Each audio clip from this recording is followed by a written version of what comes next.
Krishna, Krishna Krishna.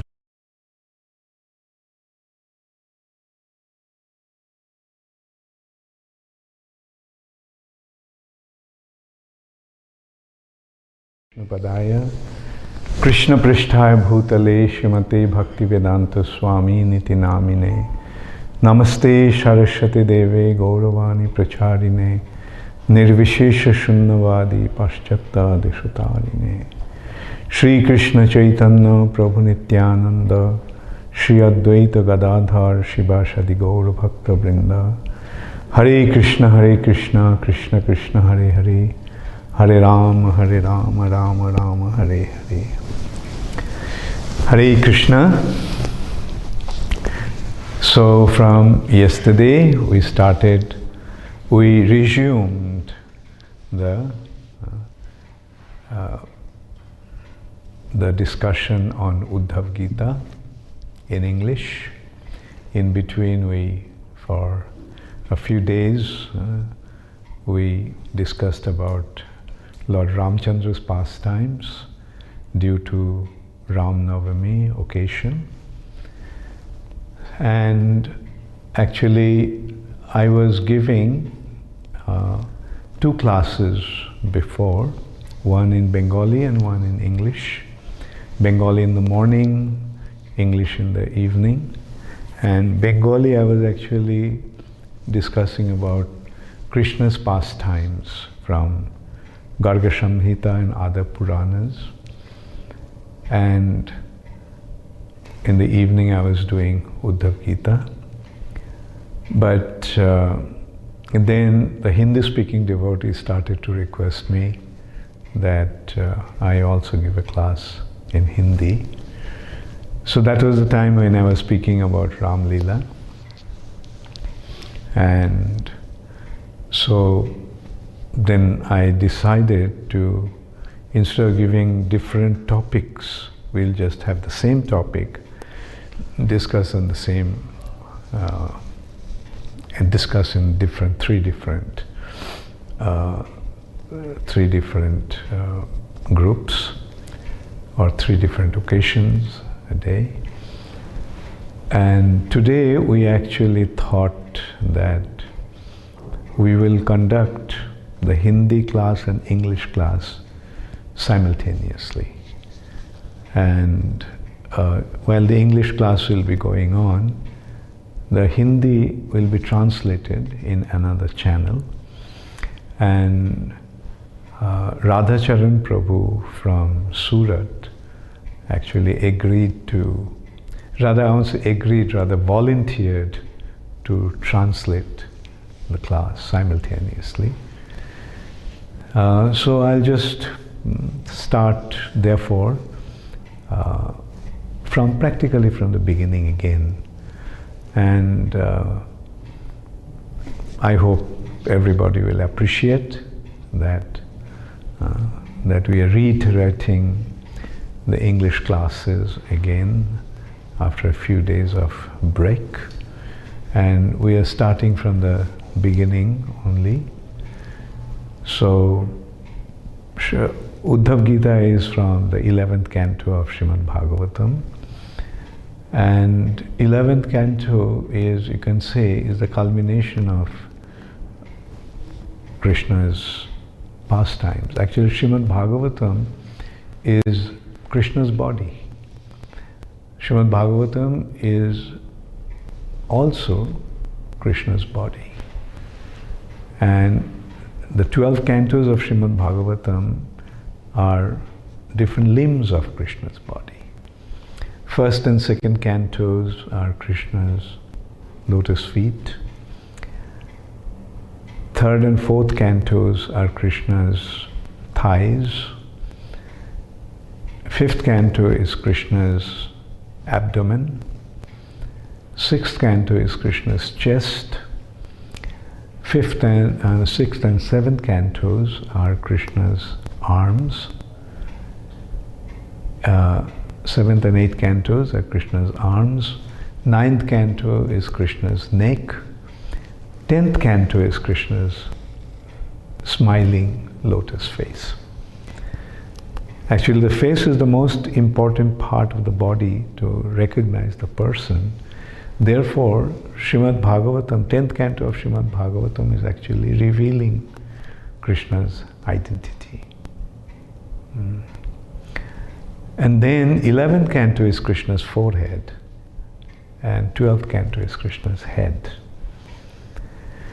So in this way you can see that 10th canto, it's gradually Srimad Bhagavatam is taking to the 10th canto, which is the most important aspect of Srimad Bhagavatam. And then it's going to 11th canto, which is revealing the actual knowledge and wisdom, or the ultimate culmination of this transcendental wisdom in the 11th canto. And that is the first 5 chapters of 11th canto is describing King Nimi's encounter with Navajogendra. Navajogendras are the 9 yogendras, best of the yogis. 9 best of the yogis. They were the 9 sons of Rishabdev. Rishabdev was an incarnation of the Supreme Personality of Godhead. He was ruling over the entire Earth planet. And at that time, this Earth planet was known as Ilabrita Varsha. And when he decided to retire, he called his 100 sons and instructed them, and he handed over the kingdom to the eldest son, Bharat Maharaj. And according to Bharat Maharaj's name, the Ilabrita Varsha, which is this planet, became known as Bharat Varsha. And out of 100 sons of Rishabdev, eldest one, Bharat Maharaj, became the king of the entire planet. 9 of his sons became yogis, the best of the yogis, and they are the ones that Nimi had the good fortune of receiving spiritual instructions. And 9 other sons became the rulers of the 9 islands of this planet, Bharatvarsha. And other 81 sons became Karmakandiya Brahmanas. Anyway, so this is how 100 sons of 100 sons of Rishabdev took different aspects of occupation, different occupations. And these Navajogendras met with King Nimi. Rather, King Nimi had the good fortune of meeting Navajogendra. They came to his palace. And those days, these saintly personalities sometimes used to visit the kings. And meaning kings are the rulers of mankind, actually, the leaders of human society. And the leaders, the kings, used to receive the knowledge from them, and that's how they were able to rule their kingdom so expertly. Now, that's the difference between that time and this time. Now we can see that these political leaders or the leaders of the society, they're so intoxicated with their position that they don't really want to listen to anybody. I mean, especially the saintly people. And another problem is that in this age, in the garb of saintly sannyasis and sadhus, so many unscrupulous individuals are cheating the human beings that people don't trust the sadhus. The other day I was listening to one of our devotees' presentation in a very large audience in the social media, and he was talking about different occupations. he was talking about teachers. In a way, the teacher's responsibility is very important. But teachers, probably they are the most poorly paid. And he was telling that probably at the end of his 10 years or 20 years service, he is able to save a few lakhs of rupees. And then he was talking about a businessman. Probably he, at the end of his career, is able to save 1 or 2 a few crores. Then he is talking about the unscrupulous political leaders. They make thousands of crores. Or rather, they make rather few hundred, say hundreds of crores. And then he said that the sadhus, some, he was giving the thing, some made 1,077 crores. Another sadhu made 4,000 so many crores. And then he ultimately left it to the audience. Now you decide what career you're going to choose. So the point is, the unscrupulous people, instead of giving spiritual guidance, leading the people towards the ultimate goal of life, that is to the lotus feet of Supreme Personality of Godhead, these so-called sadhus are just gaining some popularity and, cheating people. Anyway, I mean, he said it as a joke, of course. But the point is that sadhus are not fulfilling their responsibility. The sadhu's responsibility is to impart knowledge, spiritual knowledge.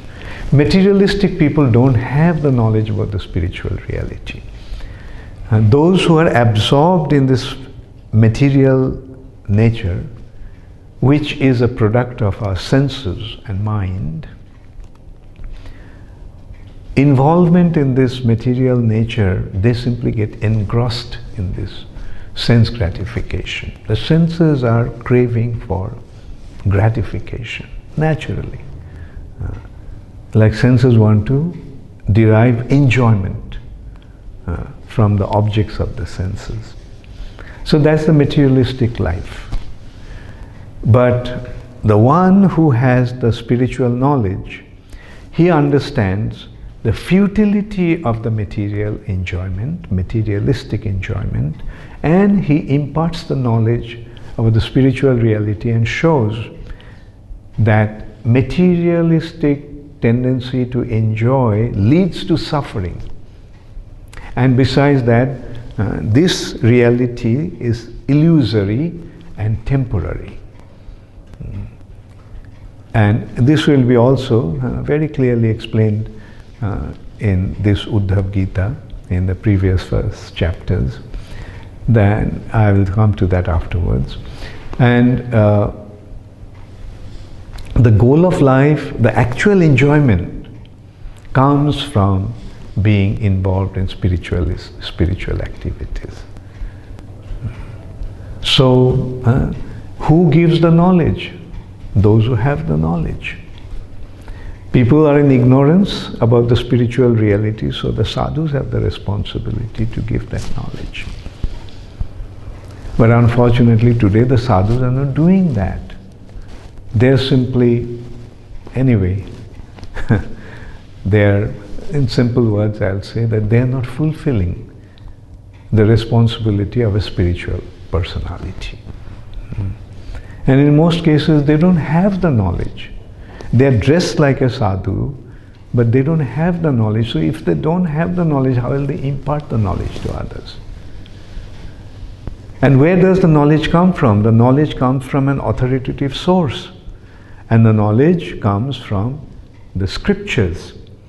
The scriptures are the authoritative source, And the teachers are the authoritative source, the teachers of that knowledge. So scriptures are the basis, and the guru or the spiritual teacher, spiritual master, spiritual guide is the authority that imparts the knowledge from the scripture to the individuals. So that is how the spiritual knowledge is actually transmitted. And those days, yes, even the kings used to sit at the feet of the spiritual personalities. And the spiritual personalities used to be renounced.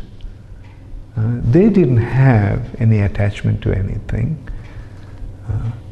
They will just travel around and impart the knowledge. That is the responsibility of a sannyasi, travel and preach. And he is respected. Those days even the kings used to sit down from the throne, offer the throne to these saintly personalities, and sitting at his feet used to receive the knowledge. So that's what King Nimi did. He was a very powerful king. He was a great devotee of Krishna. He was such a great devotee of Krishna, when Krishna went to his kingdom, Videha, he specifically went to meet him.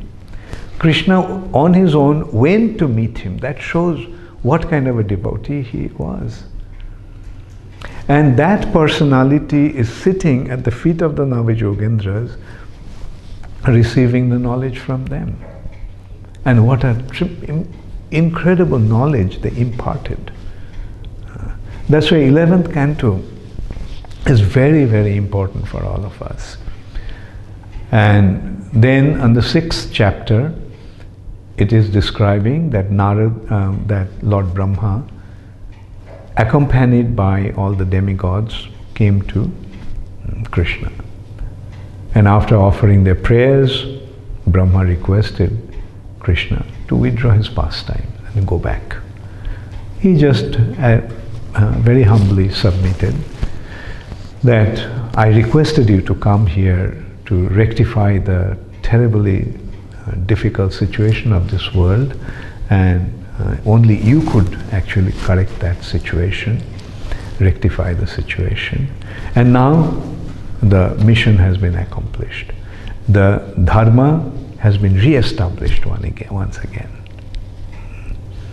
And the demons have been annihilated. Krishna, through his pastimes, just killed all the demons. He started to kill the demons. When he was 7 days old, he killed Putana. And then one after another demon was sent by Kamsa to kill Krishna, but they all got killed.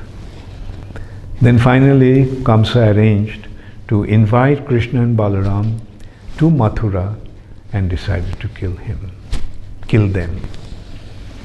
And in that invitation, Krishna was requested to, Kamsa organized a big festival, Dhanur Yagya, and many kings and other dignitaries came, and Kamsa invited Krishna and Balaram to entertain them by wrestling. But eventually, when the wrestling was arranged, it was found that Krishna and Balaram, two little boys, were meant to fight with two gigantic, two giants of a demon, Chanur and Mushtika. Now, initially there was a consideration like, how can this be appropriate? Like, wrestling bout takes place between equals. And here there's a little boy and there's a giant. So how is it possible? But anyway, they got into that wrestling bout, and Krishna killed Chanur, Balaram killed Mushtika. And then their three other brothers, Shal, Toshal and Kuta, came to attack Krishna and Balaram, got killed. All the other wrestlers came, they also got killed. And then Kamsa started to give order that kill these persons, imprison them, throw them out. Like he was shouting like a madman like that. And then Krishna jumped onto the dais where Kamsa was, and after a short duel, Krishna barehanded, Kamsa with a sword and shield, trying to attack Krishna, but Krishna grabbed Kamsa by his hair, dragged him down onto this wrestling arena, and in front of everyone he killed Kamsa. The death of Kamsa caused Jarasandha's two daughters, who were his wives, to become widows. So Jarasandha became very, very upset, and he took a vow to kill Krishna Balaram along with all the Jadus. And he attacked Krishna with 23 Akshohini soldiers. 23 Akshohini, we can well imagine how vast was this army, how big was the army, how big was the military arrangement. The Battle of Kurukshetra was fought with 11 Akshohini in Duryodhan's side and 7 Akshohini in Pandava's side. So 18 Akshohini. The total number of soldiers were this consists of chariots, elephant, cavalry, foot soldier. That's called Chaturanga Sena. Chariots, elephant, cavalry, and foot soldier. And certain number of these comprises one Akshohini of something like 65,000 total soldiers. And so I am also a little anyway, but Krishna's and Balaram single-handedly, practically two of them wiped out the whole of Jarasandha's 23 Akshohini soldiers. But they let Jarasandha go. They spared Jarasandha. And in this way Jarasandha came 17 times and attacked Krishna. In Mathura, Krishna defeated them. Actually, in this way, all the demons were brought to Krishna to be annihilated. So this is how the demons were taken care of, and the earth was relieved of the burden of these demons. And then finally the battle of Kurukshetra was arranged, and in that the final annihilation actually took place. All the remaining demons are now all killed. So then Krishna stayed on this planet for 125 years. And so Brahma came and said, please, now you can return. Dharma has been established, the whole earth has become peaceful. Now Krishna arranged to send the Jadus beforehand to the spiritual sky. Because he thought that Jadus came to assist him, so if before he leaves, Jadus should go back and then he would go. Anyway, so this is how the arrangement was made, that Krishna was going to withdraw his pastimes. And so Uddhava could understand that Krishna is going to withdraw his pastimes. Therefore Uddhava actually came and requested Krishna to let him also go with him. But Krishna suggested that yes, a calamity is going to take place, so he should be prepared for that. That is, he become free from all attachments. Like his whole family is going to be destroyed. The whole city of Dwarka is going to disappear in the ocean. All the Jadus will die. So it's going to be a very, very painful situation for Uddhava. So that's why Krishna actually told Uddhava to withdraw his attachment detach himself from everything material. And in course of that discussion, Krishna actually pointed out that one can have actually two attachments. One attachment is towards one's family and friends and so forth, and the other attachment is to Krishna. And eventually one has to give up these attachments with his bodily relationships. So this is the thing. One set of attachment is through the body, and the other's attachment is to Krishna. One attachment is material and the other attachment is spiritual.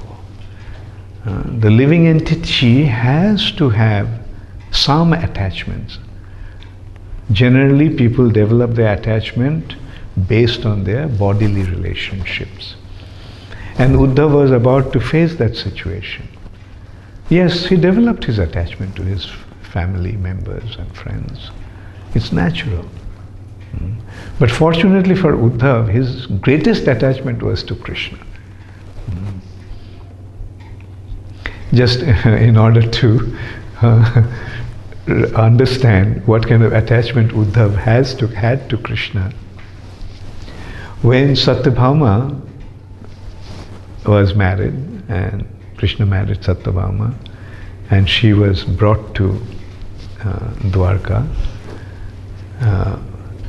and generally the ladies stay in the inner part of the palace.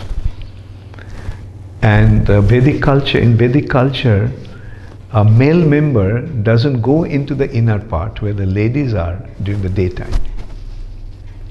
So Krishna wanted to meet Satyabhama. He was kind of feeling like seeing Satyabhama or meeting Satyabhama.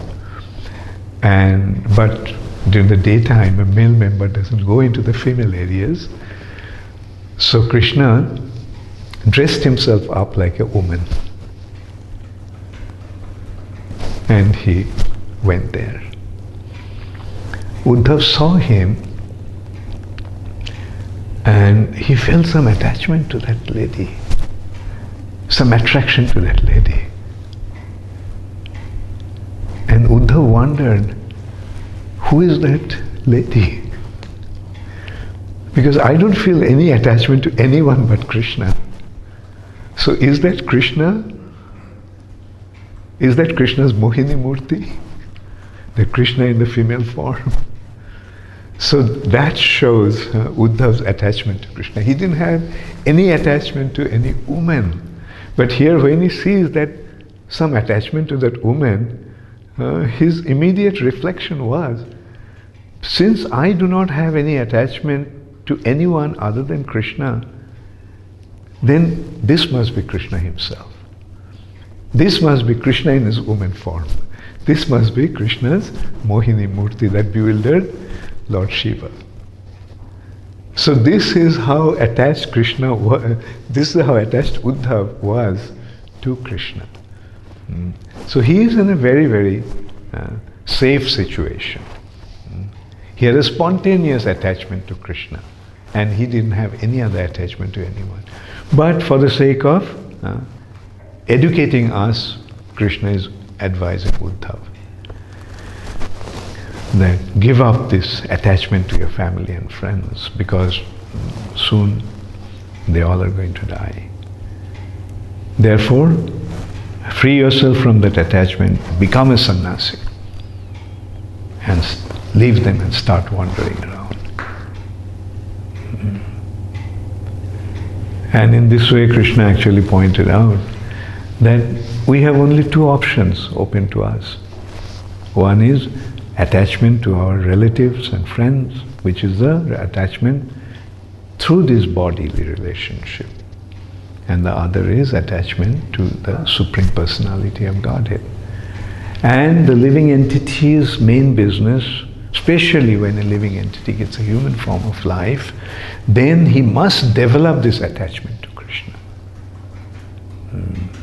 Because the human form actually provides this inconceivable opportunity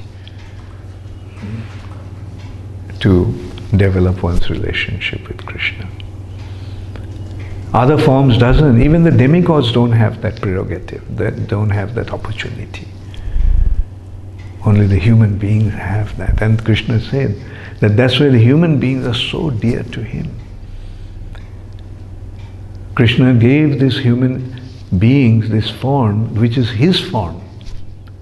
Man has been created according to the image of God. It's a real truth. Man has been created according to the image of God. Krishna has given his own form to the human beings. And this form actually gives us the opportunity to develop our relationship with Krishna. And not only this form, two-arm form, this form has been endowed with an intelligence which is extremely exalted. This form enables us the opportunity to expand our consciousness. This form allows us the opportunity to free us from all our karmic reactions. Demigods can't be free from their karmic reactions. What to speak of subhuman species, the animals and birds and reptiles and so forth. But only the human beings can free themselves from their karmic reactions. And that they can do Sarva dharman parityajya mamekam sharanam braja, as Krishna said in Bhagavad Gita. Aham tvang sarva papebhyo. Sarva papebhyo means for us, free from all your sinful reactions, free from all your karmic reactions. Not only papebhyo, it's punyabhyo also. Not from only the freedom from sinful reactions, freedom from your pious reactions also. But generally people do not really worry so much about the pious reaction, because the pious reactions gives enjoyment and one naturally wants to enjoy.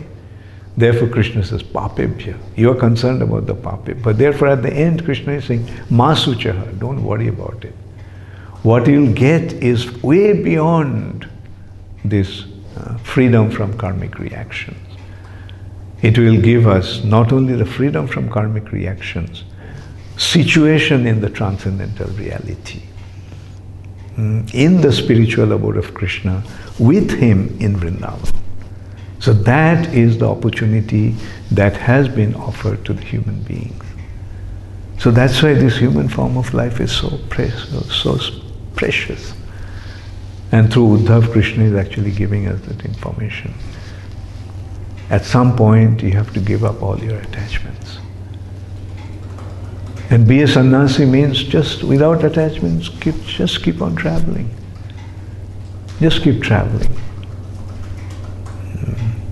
And we have seen our previous acharyas, like Madhavendra Puri. Not only traveling, he would not even ask for any food when he was hungry. Ajashito vritti, an occupation where one wouldn't even ask for anything. But you have seen how Krishna provides. Therefore, a sannyasi doesn't have to worry about his bodily maintenance. To begin with, his bodily requirements are reduced to such an extent that he hardly needs anything. And that is the ultimate perfection of life, like to travel around, impart the knowledge about Krishna, because the world needs it. And this is how Krishna will lead to Uddhava narrating one story of an Avadhuta that King Jadu met. Avadhuta means a person who doesn't have any attachment, meaning he doesn't have any awareness of this external material nature. He behaves like a madman, just like a madman doesn't really care whether he's wearing any clothes or he doesn't care about what people are thinking about him, and he just acts in such a way that he doesn't all concerned about the external surroundings. But that situation is diametrically opposed. The madman behaves like a madman because he lost his rational ability to think and function.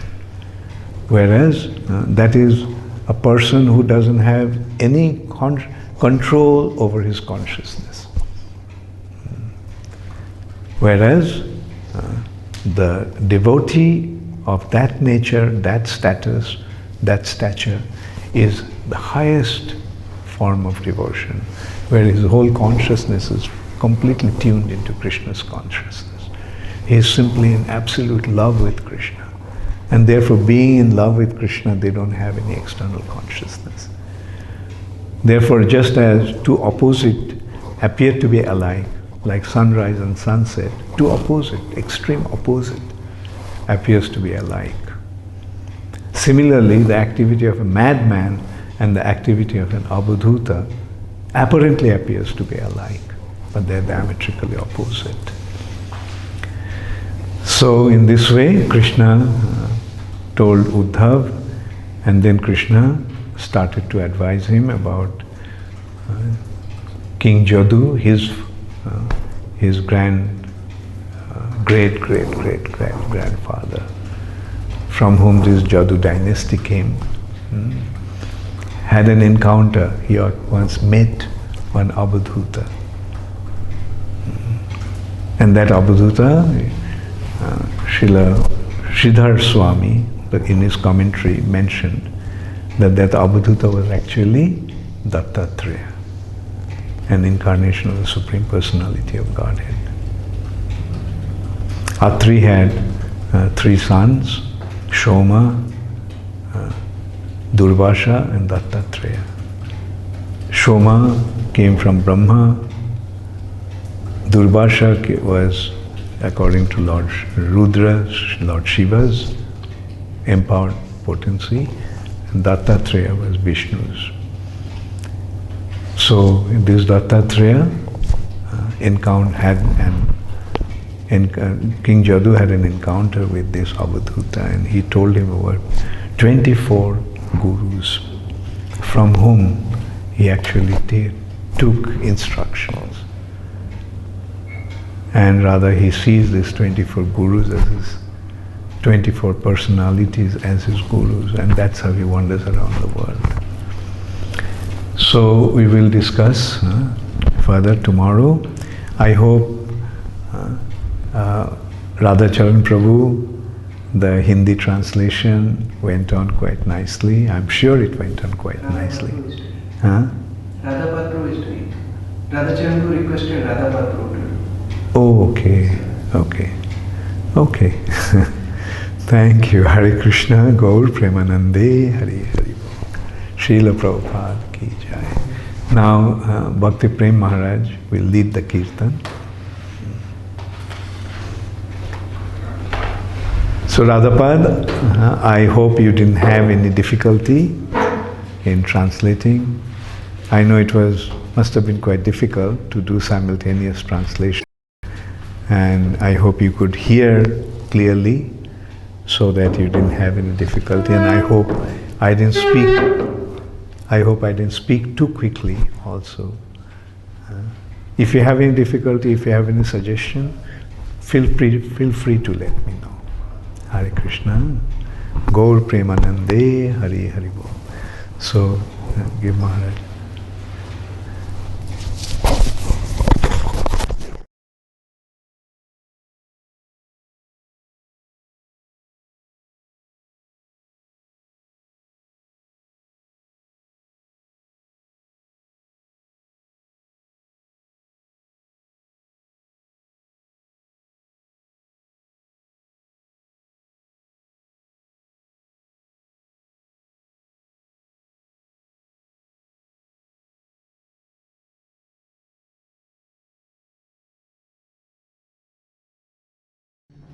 विष्णुपदाय कृष्णपृष्ठाय भूतले श्रीमते भक्ति वेदांत स्वामिनिति नामिने Om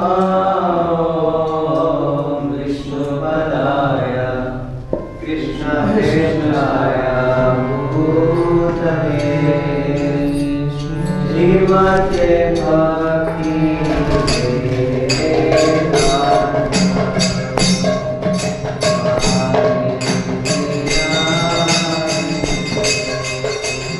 Namaste Saraswati Devi Gauravani Pracharini Nirvishesha Shunyavadi Paschatya Deshotarini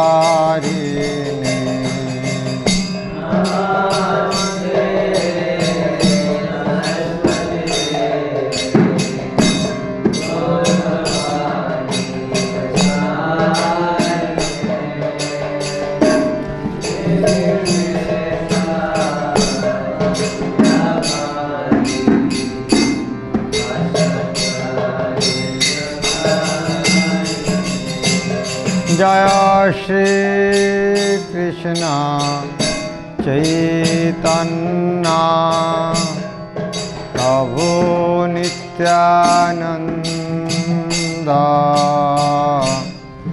Shri Advaita Gadadhar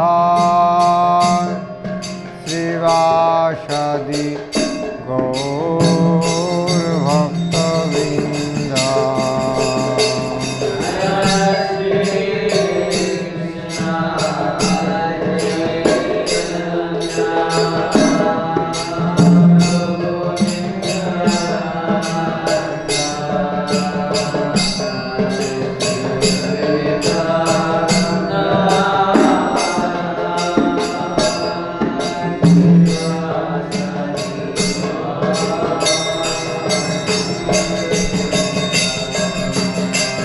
Jaya Shri Krishna Chaitanya Prabhu Nityananda Shri Advaita Gadadhar Srivasadi Gaur Bhaktavinda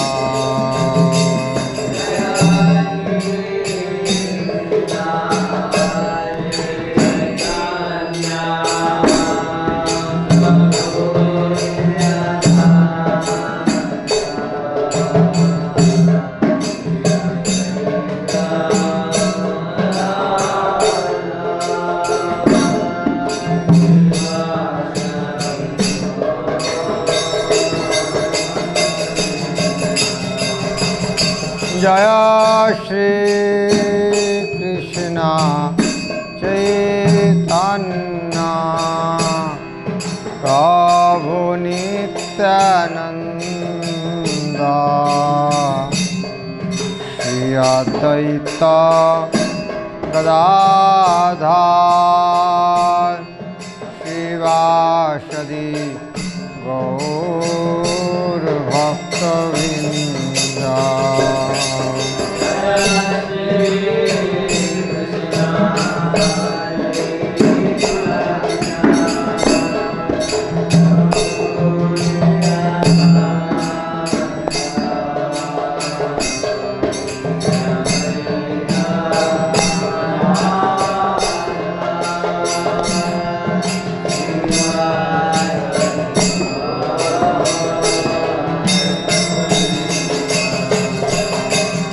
Hare Krishna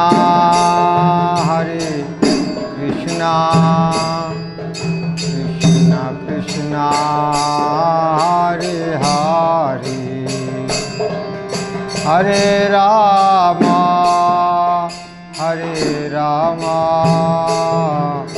Rama Rama Hare Hare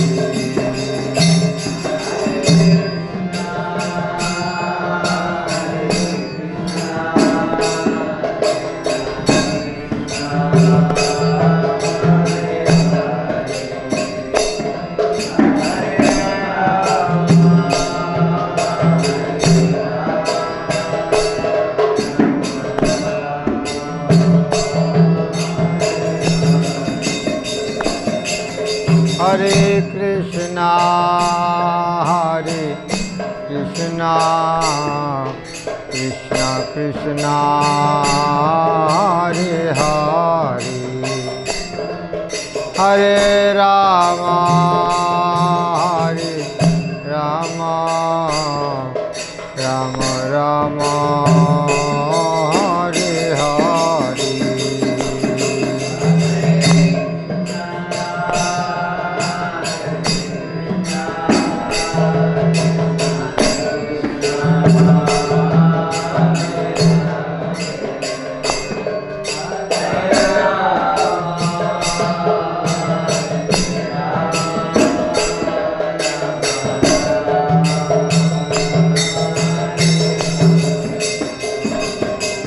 Hare Krishna, Hare Krishna, Krishna Krishna, Hare Hare, Hare Rama, Hare Rama, Rama Rama, Hare Hare.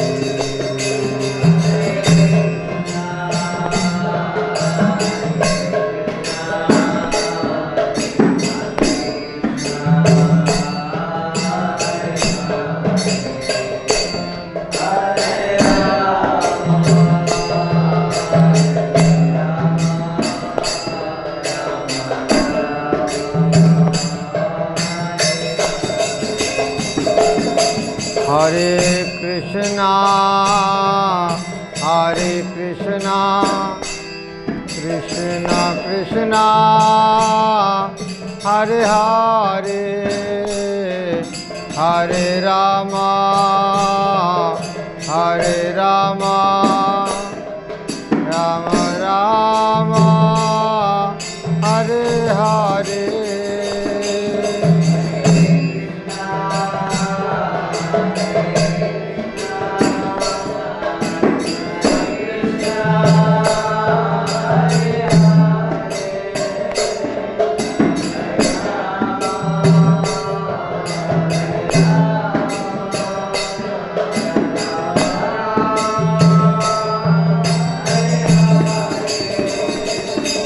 Hare Krishna, Hare Krishna, Krishna Krishna, Hare Hare, Hare Rama, Hare Rama, Rama Rama, Hare Hare.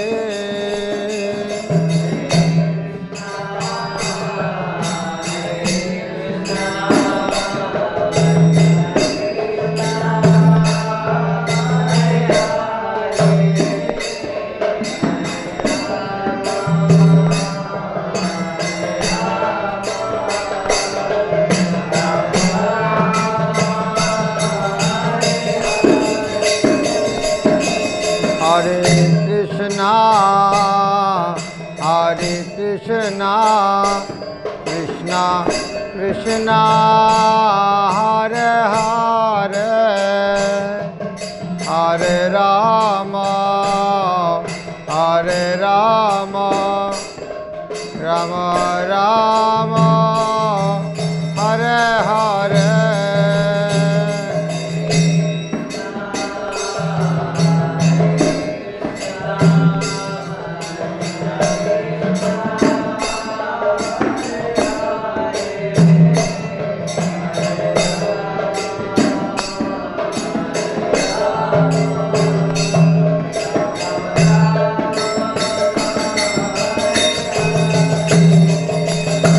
Hare Krishna, Hare Krishna, Krishna Krishna, Hare Hare, Hare Rama, Hare Rama, Rama Rama, Hare Hare.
Hare Krishna, Krishna Krishna, Hare Hare, Hare Ram, Ram Ram, Hare Hare.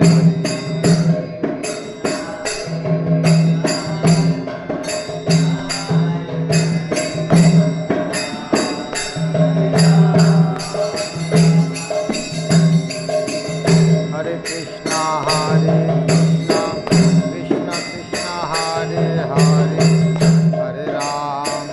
Hare Ram, Ram Ram, Hare Hare.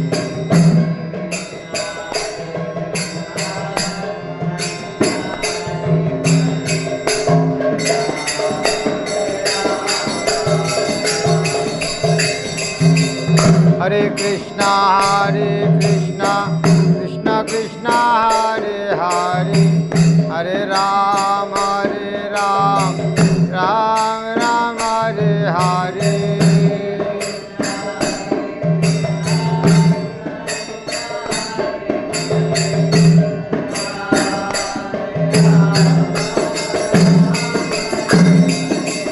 Hare Krishna, Krishna Krishna, Hare Hare, Hare Ram, Ram Ram, Hare Hare.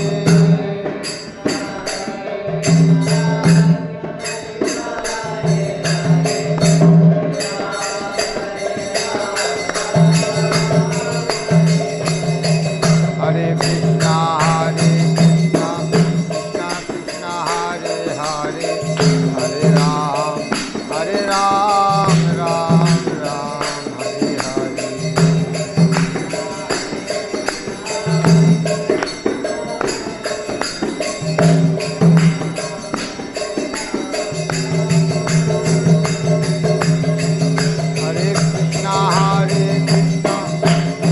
Krishna, Hare Hare, Hare Ram, Ram Ram, Hare Hare.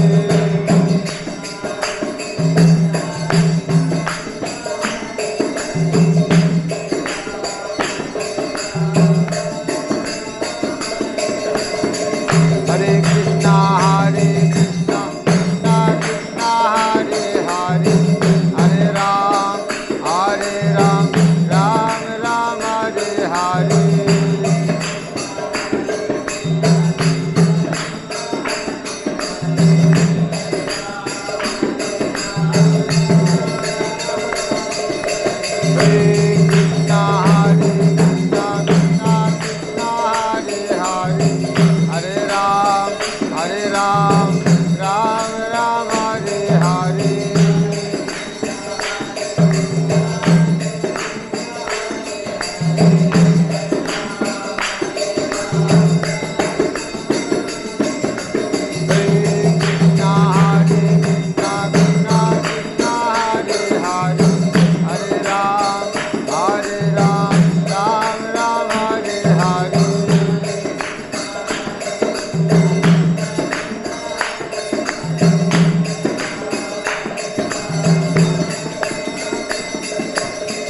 Hare Krishna, Krishna Krishna, Hare Hare, Hare Ram, Ram Ram, Hare Hare.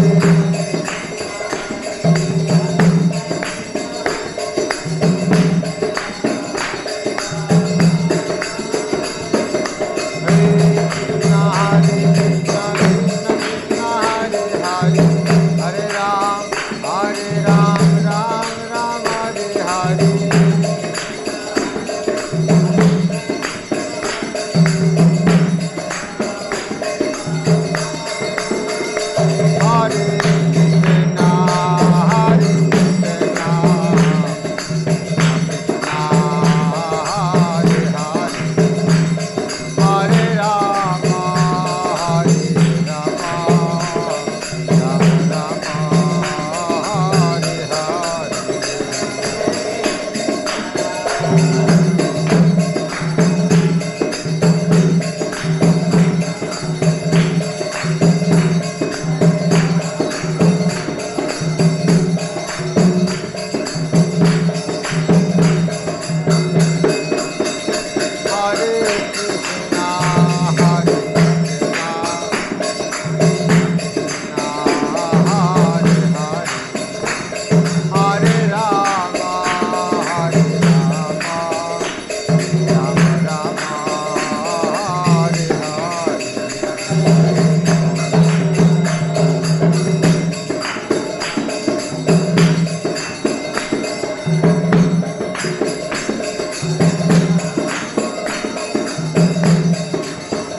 जगद्गुरु शिल प्रभुपाद की जय विष्णुपाद परमहंस परिव्राजकाचार्य अष्टोत्तर शत श्री श्रीमत अभय चरणारविंद भक्ति वेदांत स्वामी शिल प्रभुपाद की कलिजुग जुग धर्म हरिनाम संकीर्तन की अनंत कोटि गौर भक्तविंद की साविद गौर भक्तविंद की गौर प्रेमानंदी all glories to the assembled devotees, all glories to Shri Guru and Gauranga, all glories to Srila Prabhupada.